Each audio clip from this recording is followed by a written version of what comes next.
Saludos señoritas y señores estudiantes, mi nombre es Ricardo León Vázquez y soy docente del Departamento de Microbiología y Patología de la Universidad Nacional de San Agustín de Arequipa. Y el tema que se va a tratar en esta presentación y video es el tema de hongos, específicamente definido al área de ciencias de la salud.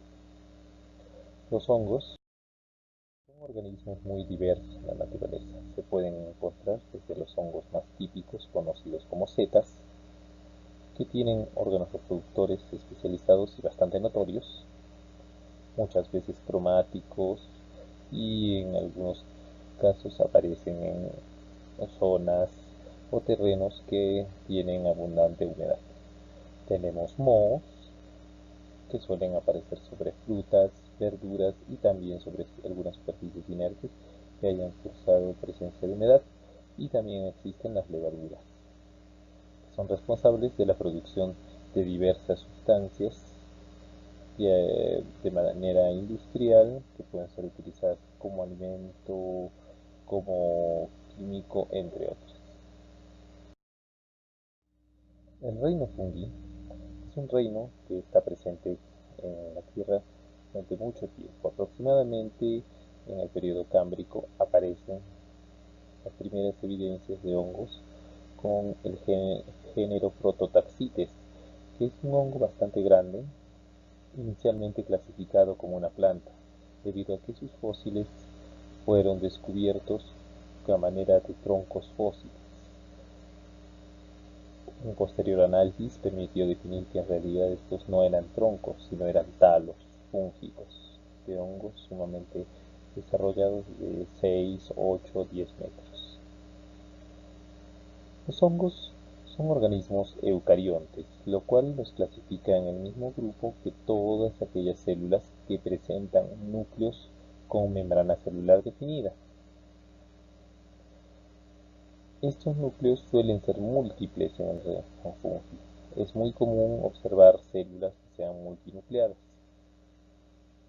El modo de reproducción es la formación de esporas, que se van a difundir en el ambiente, permitiendo la difusión de este hongo en diversos nuevos terrenos para poder colonizar nuevas áreas.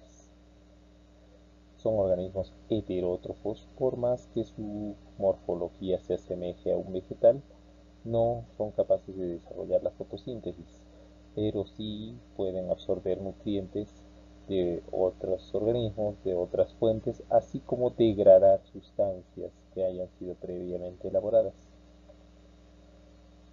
Las estructuras típicas que se encuentran en los hongos y son propias de ellos son el talo, por ejemplo, que viene a ser similar al tallo de las plantas, las hifas, que son células alargadas, podemos verlas acá, que pueden o no ser ramificadas. En conjunto las hifas van a denominarse micelio, generando una especie de maraña que da la estructura a los hongos especialmente filamentosos, los denominados mohos. Y también existen algunos hongos que son unicelulares, como las levaduras, correspondientes al grupo de Blastomycetes. Considerando estos aspectos, también hay un grupo más que es importante considerarlo: aquellos hongos que son dimórficos. ¿Qué quiere decir este término? Que son capaces de pasar a ambos estados, tanto entre el estado filamentoso o en el estado levaduriforme, dependiendo de la temperatura a la cual se desarrolla. Usualmente pasan al estado de levaduriforme a la temperatura de 37 grados, que es la temperatura corporal humana. Y algunos hongos, ¿no?, que a nivel médico no se observa mucho, como aquellos que pueden producir fisión binaria y aquellos que pueden producir disoides. En la estructura del hongo es muy importante considerar la membrana celular y la pared celular. La membrana celular, como capa más interna, es una membrana muy similar a la de cualquier célula eucarionte, con la diferencia de esta sustancia, el denominado ergosterol, que reemplaza a la molécula de colesterol en las membranas celulares. dándole menos flexibilidad, siendo más rígidas las células fúngicas. Este ergosterol es blanco de muchas drogas antimicóticas que se utilizan en la terapia antimicótica médica. También en la pared celular se pueden observar la presencia de manoproteínas, beta-1,6-glucano, a diferencia de los eucariontes que presentan usualmente alfa-1,6-glucano. Se encuentra usualmente en células animales. Quitina también es bastante frecuente encontrarla conformando parte de la composición de la pared celular. La pared celular puede ser muy diversa en cuestión a su estructura. Puede estar conformada por mananos, el ya mencionado beta-1,6-glucano o beta-1,3-glucano y la presencia de quitina. Esto se cumple al menos en las levaduras de Cándida. En Pneumocystis, por su lado, aparecen cadenas de manano sin cadenas externas. En Aspergillus se presenta ya la molécula de la melanina, que tiene funciones antioxidantes. En Aspergillus fumigatus en específico aparece el galactomanano. Cryptococcus suele presentar paredes bastante grandes, generando cápsulas también, como una estructura extra formada por galactosa que genera espacios bastante grandes y bastante notorios en el análisis. Y en el caso de Histoplasma capsulatum y Blastomyces dermatitidis, que son hongos capaces de generar colonizaciones sistémicas, les resulta curioso observar la presencia del alfa-1,3-glucano, el cual aparece para poder mimetizarse entre los tejidos y evitar la respuesta inmune. En cuestión al resto de la estructura, es similar a la del resto de células eucariontes, presentando nucleolos, retículo endoplasmático, aparato de Golgi, entre otros organelos bastante típicos. Pero también suele presentar sus propios organelos y sus propias modificaciones. En el caso de las hifas, se tiene dos tipos de hifas. Las hifas tabicadas, donde hay segmentación entre célula y célula, uniéndolas un espacio denominado el poro septal, entre septo y septo. Este poro septal puede ser taponeado por una estructura denominada el corpúsculo de Voronin. En el caso del otro tipo de hifas, que son cenocíticas, la unión entre hifa e hifa no es notoria, no aparece en los septos, siendo una hifa continua, bastante grande, que puede segmentarse por un tabique completo, generaría una hifa muerta para poder distinguir o separar a hifas como incluso algún órgano de difusión o reproducción, que puede volver a activarse en caso de encontrar las condiciones más apropiadas. En las levaduras la estructura es sumamente similar. En algunos casos aparecen los cuerpos lipídicos, que suelen tener un contenido graso definido según la especie incluso, y la presencia también de cicatrices gemantes producto de la división por gemación que tuvo la levadura. Existen múltiples modificaciones en los hongos, como se puede ver, están las hifas septadas, las hifas sin septos, y luego modificaciones mucho más complejas, como la presencia de prosénquima y pseudoparénquima como estructuras de unión de las hifas, rizoides como estructuras de fijación, austorios que permiten la fijación a superficies inertes, entre otras. En esta diapositiva se puede observar también diversas de las modificaciones que existen en las células fúngicas. Presencia de hifas, las pseudohifas, que resultan de la unión de múltiples gemaciones continuas, las levaduras encapsuladas, las células titánicas, que son levaduras mucho más grandes, observadas en Cryptococcus neoformans, las esférulas, que son múltiples reproducciones internas, observada en Coccidioides similis, considerando estas células en comparación con las células del sistema inmune,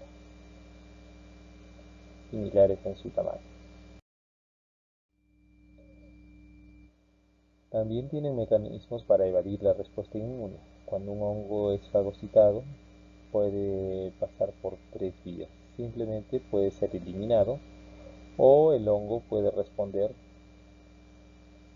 entrando en el fagosoma y liberándose del fagosoma por una expulsión no lítica, manteniendo la estructura de la célula fagosomática íntegra.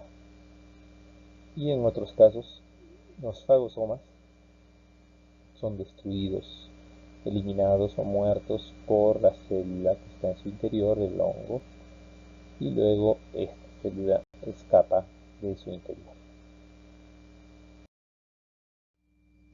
Aquí se puede observar algunas otras estructuras y modificaciones que hay en los hongos. Por lo menos las alantosporas están muy bien diseñadas para el vuelo, siendo las formas o estructuras más capaces de difundirse por vía aérea. Otras estructuras son las artrosporas o también las pragmosporas, que simplemente al sentir una brisa o al pasar mecánicamente a través de una superficie, van a fragmentarse y van a liberarse como órganos capaces de desarrollarse una nueva estructura. Y las setas, que son producto de los hongos superiores. Según el tipo de hábito, los hongos se pueden clasificar a su vez en tres tipos. Se considera los hongos saprófitos, cuando son capaces de degradar materia muerta o en desuso o en descomposición. En este grupo tendríamos hongos capaces de degradar estiércol, capaces de degradar madera, siendo los principales organismos capaces de esta degradación en la naturaleza, generando el reciclaje posterior de este material de nuevo a las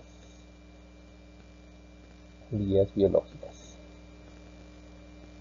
Los hongos simbióticos, que pueden compartir una relación con otros organismos, beneficiándose ambos de esta relación.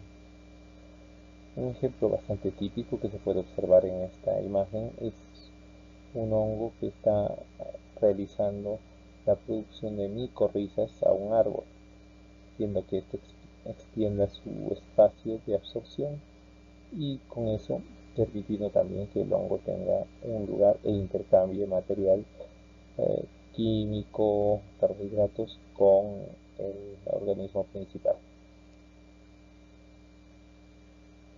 Y también está el grupo de hongos parásitos. Los hongos parásitos van a atacar o nutrirse de su hospedero, en algunos casos con desenlaces letales, no necesariamente solo en el ser humano. En la fotografía se puede observar a un insecto, una hormiga que ha sido atacada por un hongo entomopatógeno, que es probablemente Cordyceps u otro de la familia. En cuestión de necesidades fisiológicas de los hongos, requieren principalmente materia nitrogenada, de la presencia de pectona para los cultivos. La presencia de azúcares también, debido a que son organismos heterótrofos, no van a poder sintetizarlos por su vía, y un soporte sólido. El pH en el que se cultivan es un pH ácido. Los medios de cultivo utilizados usualmente son el medio glucosado de Saburot,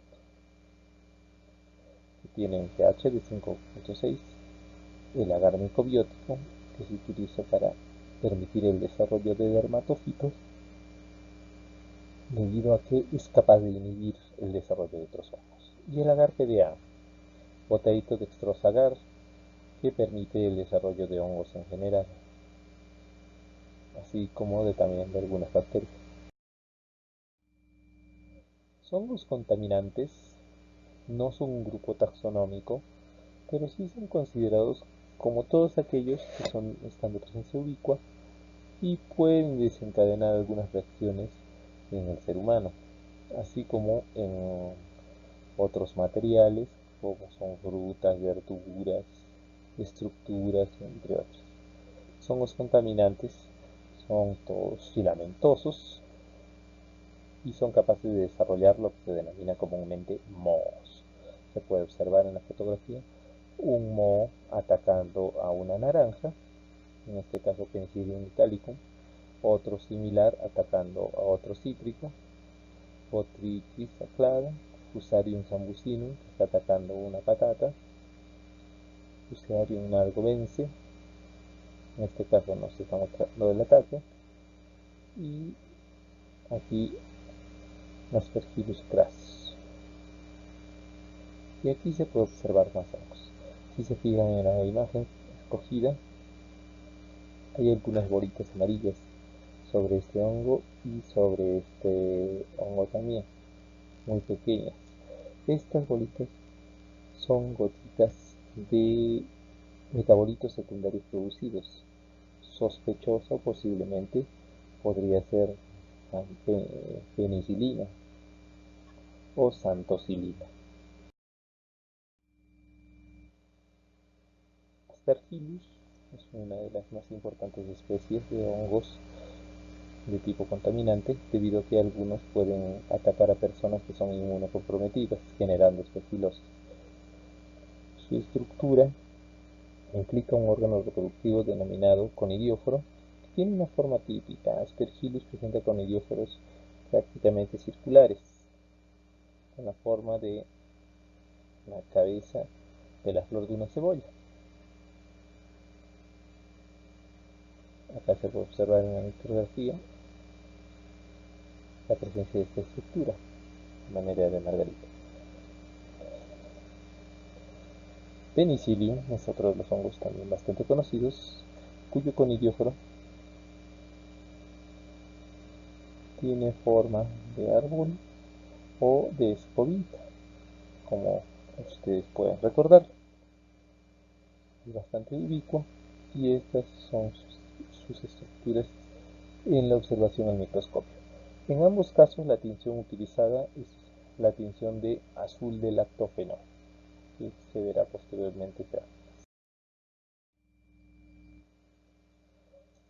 Rhizopus, siendo otro de los hongos más importantes dentro del grupo de hongos contaminantes, es un micelio de rápido crecimiento,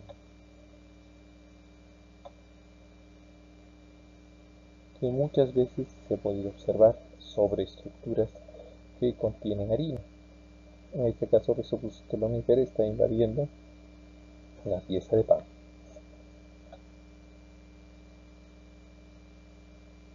Y se observa su conidióforo bastante grande. Las levaduras, por su lado, son organismos unicelulares, como se ve en la ilustración. Tienen forma ovoide en varios de los casos, no siempre presentando esta forma, pero distan mucho de las formas esféricas presentadas en bacterias, específicamente en el grupo Cocos. Se reproduce por gemación, como se observa en la imagen. La gemación es una división que no es isométrica, generando una célula hija más pequeña que se va a ir retirando de la célula madre poco a poco, y después posteriormente va a retomar su tamaño por medio de la nutrición.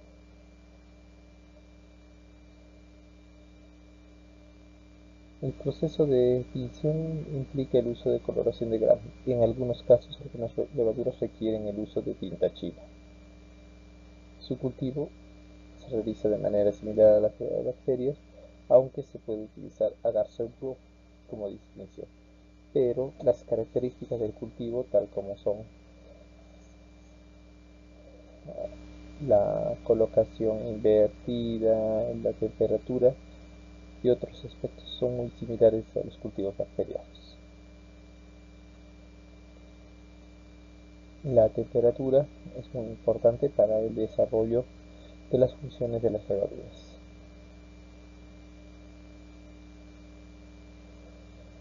Entre las levaduras más importantes se encuentra Saccharomyces cerevisiae, que tiene múltiples usos industriales, y Candida albicans, que es una levadura que está presente en el ser humano como oportunista. En cuestión de las micosis médicamente determinadas, se ha dividido el estudio de las micosis en 4 áreas: micosis superficiales, que se limitan a capas externas de la piel; las micosis cutáneas, que van ingresando a mayor profundidad en la epidermis; las micosis subcutáneas, cuando afectan la dermis, tejidos y espacios subcutáneos; usualmente ataca al músculo y a la fascia. En el caso de las micosis sistémicas o profundas, se puede hablar de micosis viscerales y diseminadas, muchas veces originadas directamente en el pulmón y desde ahí diseminadas. De este grupo se tiene al grupo de hongos dermatofitos, que van a efectuar su acción sobre la piel y anexos. En este grupo tenemos a 3 géneros: Epidermophytum, Microsporum y Trichophytum. Como se puede observar en esta tabla, existen hongos que son antropofílicos. Esto quiere decir que se puede transmitir entre persona y persona.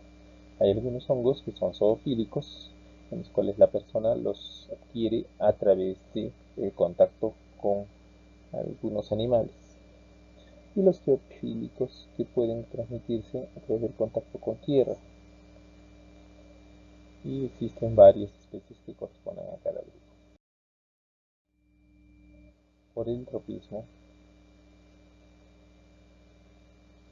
que nosotros podemos clasificar a Microsporum, Trichophytum y Epidermophytum según los lugares que van a ser atacados por ellos. Microsporum, por ejemplo, es capaz de invadir los pelos y la piel.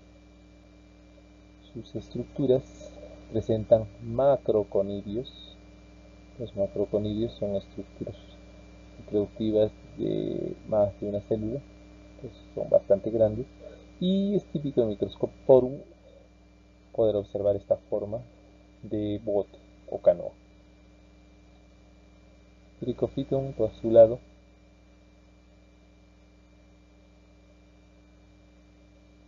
se puede observar sus macroconidios con forma de bat de béisbol. Trichophytum, por su lado, es capaz de invadir los 3 estratos: piel, pelos y uñas. Por eso se denomina Trichophytum. Epidermophytum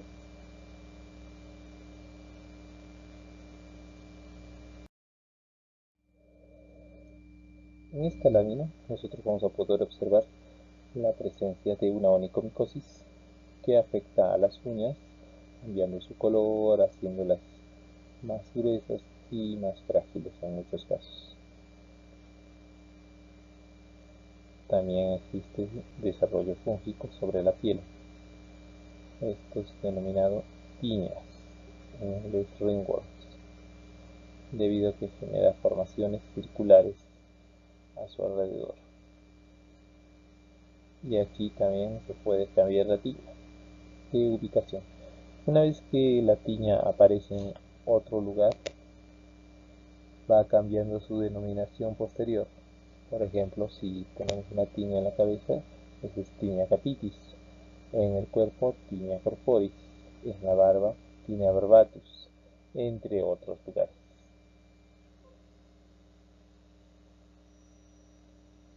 En este caso, se puede ver una afectación por tiña múltiple a nivel de la cabeza.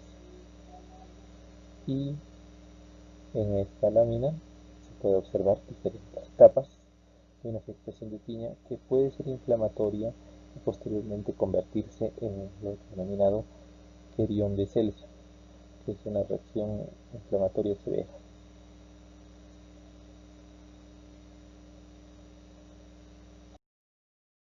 El complejo Malassezia corresponde a un conjunto de hongos que son capaces de desarrollar la denominada Pityriasis versicolor. Está formada por hongos de tipo levagrifor que pueden desarrollar sobre la piel. Son lipofílicos, así que prefieren piel grasa, especialmente producto de afectación ya sea por ejercicio o por zonas sumamente cálidas o temporadas cálidas como es en el verano. Existe posible transmisión humana a humana y se puede observar a la levadura de una muestra de piel. Y las lesiones, que son hipopigmentarias, eso quiere decir que están por debajo del tono de la piel usual, y también lesiones hiperpigmentarias, son máculas oscuras, que en algunos casos presentan urticaria en la misma mácula. Dentro de las lesiones subcutáneas, formadas por las mucosas subcutáneas, está la esporotricosis, que es causada por el complejo Sporotrix-Schenker, también denominada enfermedad del cultivador de rosas, debido a que es un hongo que es saprófito, pero puede convertirse en patógeno una vez que ingrese al tejido. Usualmente está consumiendo la lignina de estructuras vegetales en descomposición.